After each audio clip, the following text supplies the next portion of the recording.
We're pleased to be speaking with Trine University Athletic Director, Coach Matt Land. Coach, how are you? Super. Good to see you. It's good to be seen. It's been a minute. Glad to have everybody back. Glad to have the kids back on campus. Glad to get to our newest version of normal. And 2020, bring it on. I want to ask you about March 2020. We have our women's basketball team in Maine to play a national tournament game. You have all of the spring sports teams beginning to ramp up for a season, and then the whole world comes to a stop. As an athletic director, I can't imagine what that would have been like at that time. Can you walk us back through what that was like going through the month of March? Reality and decisions have to be made, and thinking of the best interest of our students first, it was really pretty easy. I mean, it really was. It's difficult to send the message, but when you believe the message is correct, especially early on when there was so much unknown about what was going to happen, I think we're much more prepared now than we were in March.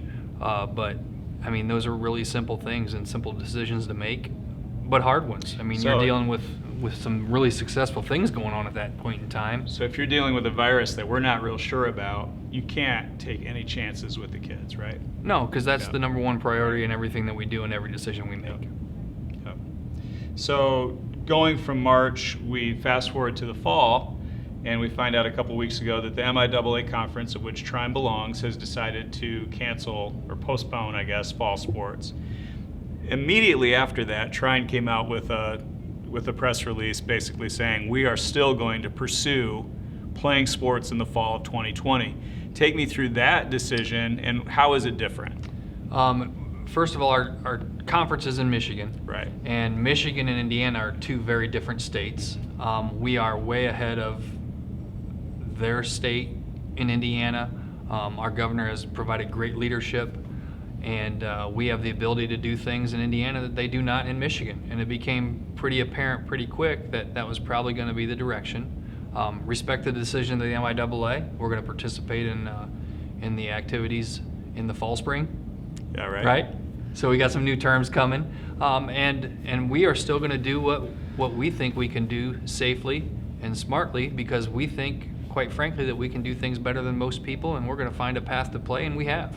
So great news today, and I'll let you talk about it, but we tested all of the student athletes coming back to campus, and we're getting some pretty positive results, right? Yeah, we tested over 1,100 of our 1,100 people, which is our total student athlete population, which is a gateway criteria for the NCAA, and we are less than 1% positive. Wow. Everyone is isolated and summarily quarantined, going through the protocols and the processes, and we're off and running. One question my students have had for me that I told them I would relate to you is why not test all of the students? Why was it just the student athletes that were tested? So we have taken information. You know, I think I'm a junior virologist and a deputy CDC member by now. And we have taken all the information and the best guidance from Northeast Indiana and Parkview Medical, Steuben County Health, Cameron. Testing is not the answer. As soon as you take the test, it's basically yes or no, right, and then move forward. Right. It's a good tool, but not one that should be used only. Because of that, then you add to that, the NCAA makes a gateway requirement to test all of your athletic department upon move-in to move forward with athletics. So while it's not a step that was advised by our health professionals, it was a step that was regulated by the NCAA, so therein lies the difference. So you didn't have a choice when it came to the athletes? Not if we want to play. Right. You know, I've talked to a bunch of our athletes over the summer, and to a person, they said, find a way for us to play. And if it means I have to be tested, so be it. That's right. Yeah. I think we should be proud as an athletic department and as a university and the greater Angola community, quite frankly, that athletics are important to us. Right. And our university is committed to providing the experience that they sought in a different way right now. Sure. but we're being supported by our administration and by our board of trustees with the decisions that we're making right now, and we are 100% behind athletics and moving forward with it. The work this summer that the administration and the staff and everybody, I think, around the Trine community put into fall 2020, there was an incredible determination to say, how can we bring kids back to do college properly in as safe a way as possible? And that's athletics, that's the professors, Dr. Brooks, right on down. It's really been a total team effort, hasn't it? A Herculean effort, because we have a standard at Trine also. I think when you look at our Trine brand and you look at our record freshman class during a global pandemic, I mean, the things we're doing are incredible, but we also have a standard, you know, and our kids have an expectation of what it's like when they get here.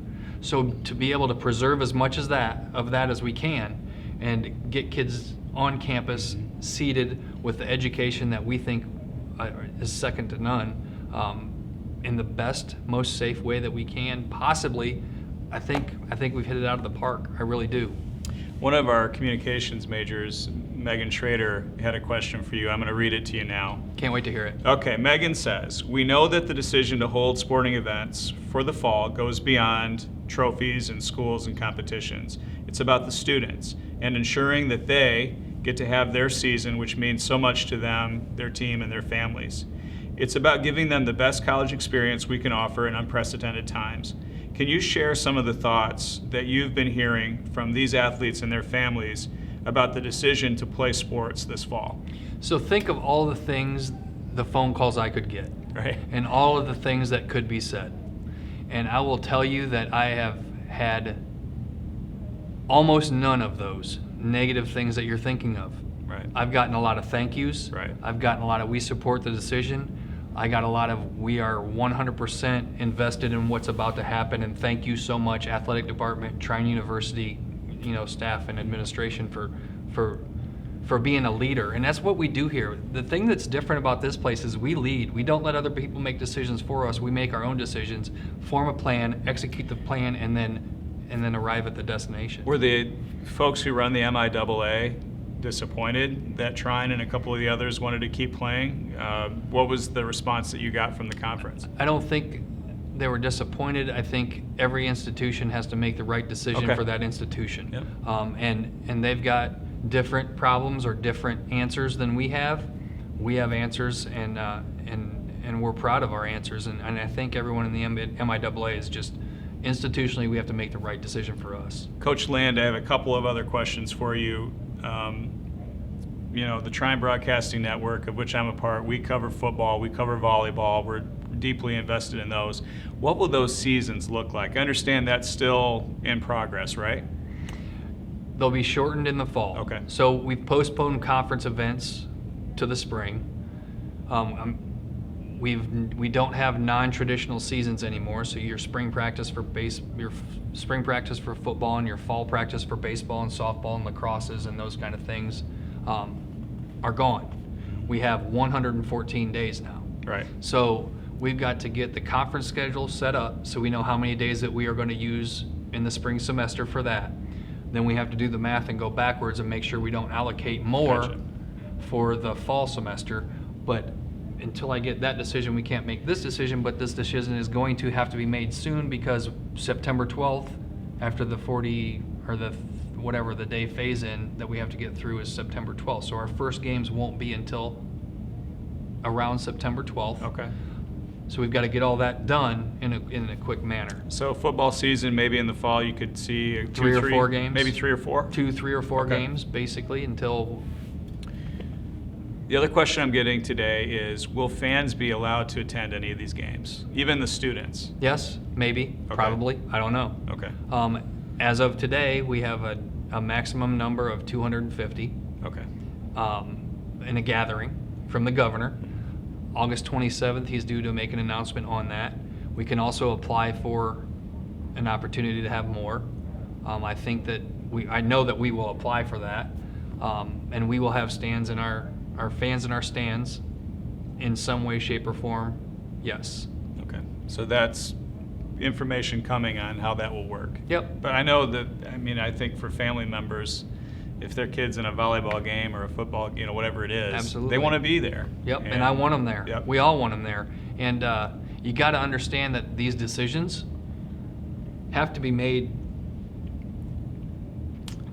like siloed. Right. How are we going to come back to school? Are we going to come back to school? Right. How? What's it look like? Down to how are we going to eat? The quarantine that we did with the athletes after they got tested, and then how to feed them and all of those things. And it was a big undertaking. Have So you you had got to the- make a decision, and a plan, and execute it, and then move to the next one. Because if you try and make every decision, you're not going to make any, and we can get paralyzed. So everything's kind of incremental. Right now, I need to get the schedule set before I can think about fans. Right. I know what I want to do. I don't have all the information on September 11th that will give me the information for a game that may be on September 12th right now. So Did you get the COVID test? I did. And what was your experience like? It wasn't as bad as I thought, number one, and number two, I passed, which happens most of the time, some of the time in my academic career, but this one worked out. A couple of my students this week have told me that they thought that the swab was reaching their brain at one point, and I guess they do have to get right up there, don't they? Well, the good thing about Trine is our students have exceptionally large brains. So some other places maybe they are not even getting close to their brain, but here, I guarantee you they got close to the brain. In closing, Coach Land, I appreciate your time today. I know you're super busy. I'm thinking about the spring, and you already answered my question. I'm thinking we're going to have every single sport in the spring. That is going to be another challenge if you're doing football and volleyball. A unique in the spring. opportunity. But a unique A opportunity. unique opportunity. Chance to play, right? That's right. So I'm 100% ready for the second global pandemic. The first one we're still working on, but I think the second one we're going to have a lot better outcomes and processes, and I'm ready for that. And it'll be an interesting time when that happens. But listen, we are in the best possible position. When you look at anecdotally 70% of the places that are doing what we're doing are not doing fall sports. We're doing it. We're in the minority. We're leading, and we're going to show everybody. This is what I want. I want Trine University to be the place where they call and say, all right, you did this in the fall. We got to do it in the spring. How do you do it? How did you do it? What worked well? What didn't work well? Because there are going to be all of those things. When we look back, we want to be a leader, and we want to provide the answers. And this is about more than just having fall sports. This is a statement to the region and a statement to our students and potential students, quite frankly, that this place is unique. You come here for times like these. These are historic times, and we are doing historic things, and these are things that people are going to remember for the rest of their life. We have players that are going to remember how sad they were when they were going to practice for a Sweet 16 basketball game and then got told to come home. We are going to find a way to play our games, and we should be proud of it, and we should be proud of Trine University and everybody involved for supporting that fact. You mentioned earlier, and I'll close with this, schools our size, universities our size, enrollment down 5 to 20% on average. You're looking at a record enrollment for Trine in the fall of 2020 during a global pandemic. I don't know how that happens without a ton of hard work and a lot of people doing things the right way. And a place that's special. Yeah. I mean, it's a special place, and if this doesn't define that, then I don't know what can. Coach, I always appreciate your time. Talk to you soon. No problem. Thanks. Go Thunder.